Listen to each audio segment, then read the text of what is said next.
ልክ ነሽ። ማጣራት ባለብሽ ሰዓት ማጣራት ነው። ግን ደግሞ እንደዚህ በመሸሸት አይደለም። ክፍተቱን ተጠቅሞ ብዙ ሰው አብሮሽ እሺ አላውራ እየሰማሁህ ነው ቢላ እና ይኸውልሽ ከዚህ በኋላ አብራችሁ ሆናችሁ ነገሮችን ለማስተካከል መሞከር ነው እንጂ ተራርቆ ሌላ ችግር መፍጠር ገብቶሻል አይደል? የእናንተ ከሆነ ማለት ነው ምን አይነት ተስጣሪ ነው ያለ አልገባኝም።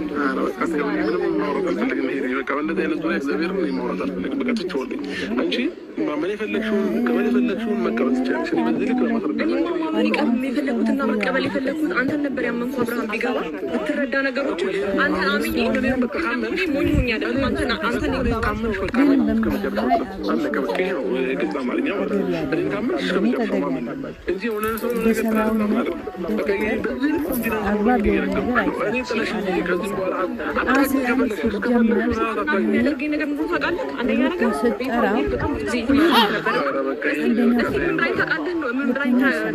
ከካሜራ ጀርባ ብዙ ነገር ይፈጠራል።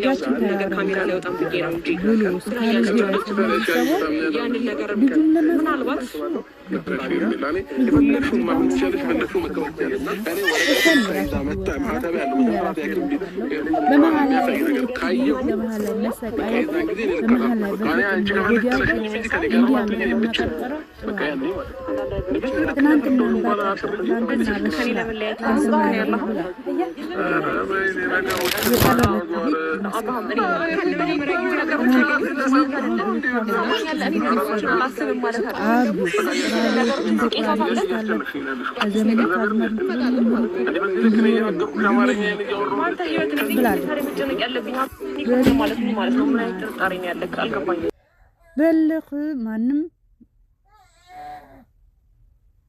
ማንም አይበልጠኝም ብላለች።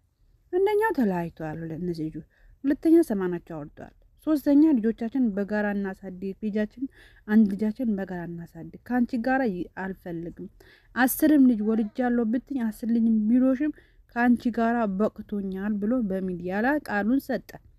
ፊርማ አምጥቶ የሰጣት በህዝቡ ነው። አሁን እቺ ልጅ ምን እንደምትፈልግ አላቅም።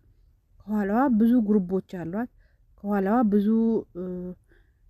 የሚያጨበጭብ አለ። ከኋላዋ ብዙ አጨብጫቢ አለ። ከኋላዋ ደግሞ አይዞሽ እኛ ነንሽ የሚል አለ። አንዴ ይታረቃሉ እነዛ አጨብጫቢዎቹ፣ አንዴ ይቀርባሉ። ደስ ሲላት ታባራቸዋለች፣ ሲከፋ ደግሞ ትጠራቸዋለች፣ ይቅርታ ትለምናቸዋለች። እቺ ገረገንዱ ወይ ለህይወቷን ማትሆን ወይ ለሰብ ማትሆን ወይ ለዘመድ ያትሆን የሚዲያ ሰው ብቻ የነገር ሰው ብቻ ሆና የቀረችው ሩታ ማለት ነው። ከሷ ካሁን በኋላ ከሷ ጋር አሁን ይሄ ልጅ እሷ ቤት ባሄድ ልጅን አያለው ብሎ ባሄድ ይሄ ሁሉ አይሆንም። የራቆት ፈቶ ለቃ ራቆቱን ውስኪ አጠጥታ ወይን አጠጥታ መድኃኒት አጠጥታ ራቆት ፎቶ አንስታ ሚዲያ ለቃ ለሰው አቀነባብራ የወለደችበት የባለቤቷ የልጁ አባት ራቆቱ ፎቶ አንስታ እስቲ በላሌኩም የሚወለድበት ዞሮ ድጋሚ የሚወለድበት ባለቤት የልጅ አባት ወንድ ልጅ ወንድ መፈጥርለታለሁ ይሄ ባለቤቴ ነው በምንም አድርጌ በእጄ ላስይዘው የሚል ሰው ማለት ነው። የራቆት ፎቶ የወንድ ልጅ ገላ አንስቶ ሚዲያ ላይ አይለቅም። የሰውም አያሳልፉም፣ አይሰጥም። ብትሰጠውም ያ ወንድ ልጅ ነው፣ እንደሱ ነው የያዘው።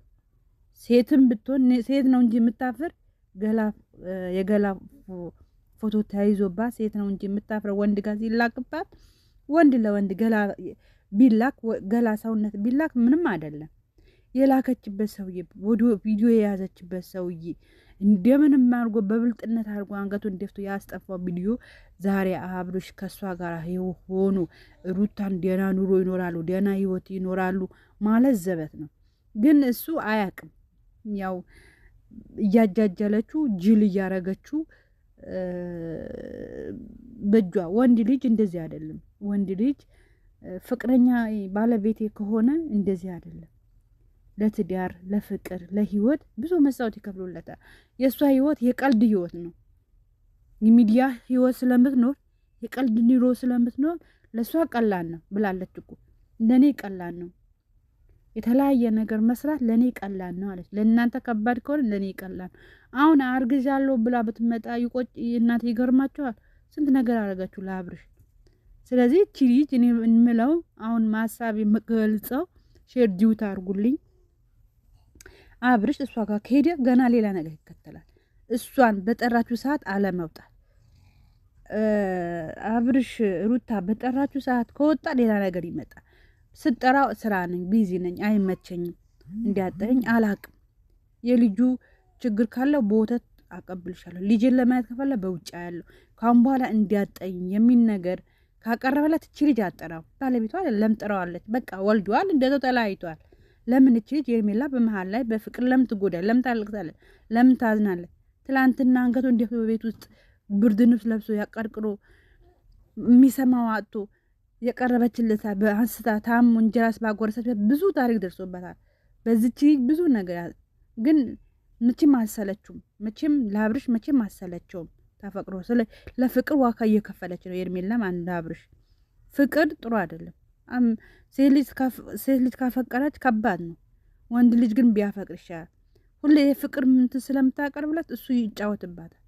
ለማንኛውም ካሁን በኋላ በሄርሜላና በአብርሽ መሀል ሌላ ነገር እንዳይፈጠር አንተም እንዳትጠራ ብትጠራም በቃ ቀኝ መስመር ስጥ።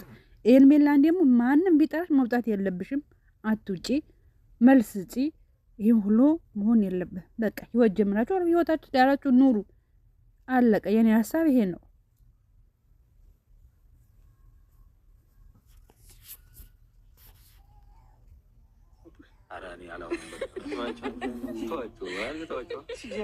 አብርሃም ያንቺን የፍቅር ጥያቄ ከተቀበለ በኋላ እንኳን ይሄው ለሶስተኛ ጊዜሽ ምናምን እንደዚህ አይነት ችግር ሲመጣብሽ የውሸት ነገር ሲመጣ አሁን ለሶስተኛ ጊዜ እሷ ቦታ እየሰጣች ስትጠራ እየወጣች እና ያን ነገር ማየትሽ አይቀርም። አሁን በንጹህ ልብሽ ይቅርታ አድርጊለትና አብራችሁ መሆን ቀጥሉ። ምስኪን ነው ግን ወላሂ ላዚ አላሁ አክበር።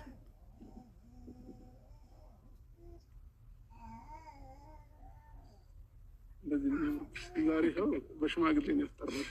ስንት አንድ ሁለት ሶስት ሽማግሌ ነው ያስከኝ በጣም ነው እንዴ አይደለም። የምሬ ነው። አንድም ቀን ሰው ተከፋፍቶ ማለት በጣም ይደብራል። ማርቴ ደግሞ ስትነግረኝ ማታ አዳር ሙሉ አልተኛችም፣ በቃ ደብሯት ምናምን ነው እንትን ያለችው ስትለኝ እኔ ደግሞ የባሰ ተጨነቅኩ ማለት ነው። ለዛ ብዬ ሶስት ተነፍስለት ሰው ታጣ ደወልኩላትና ቤት ብትመጣ አረፉ ምናምን ነገሮችን ለመርሳትና እንዳልተፈጠረ ደግሞ እየሞከርኩ ነበረ። አሁን እንደውም ተካላ የምሬ ነው። አዎ ማለት ሄርሚ ከዚህ በፊት እኮ ብዙ ችግሮች መጥቷል ታውቂያለሽ። አዎ ግን አቤላ እኔ ላይ መፍረድ አትችሉም። ምክንያቱም እሱ ልክ ነሽ። ማጣራት ባለብሽ ሰዓት ማጣራት ነው። ግን ደግሞ እንደዚህ በመሸሸት አይደለም። ክፍተቱን ተጠቅሞ ብዙ ሰው አብሮሽ እሺ አላውራ እየሰማሁህ ነው አቤላ። እና ይኸውልሽ ከዚህ በኋላ አብራችሁ ሆናችሁ ነገሮችን ለማስተካከል መሞከር ነው እንጂ ተራርቆ ሌላ ችግር መፍጠር አይደለም። ገብቶሻል አይደል? እናንተ አራኒ አላውቅም። ተዋቸው አብርሃም ያንቺን የፍቅር ጥያቄ ከተቀበለ በኋላ እንኳን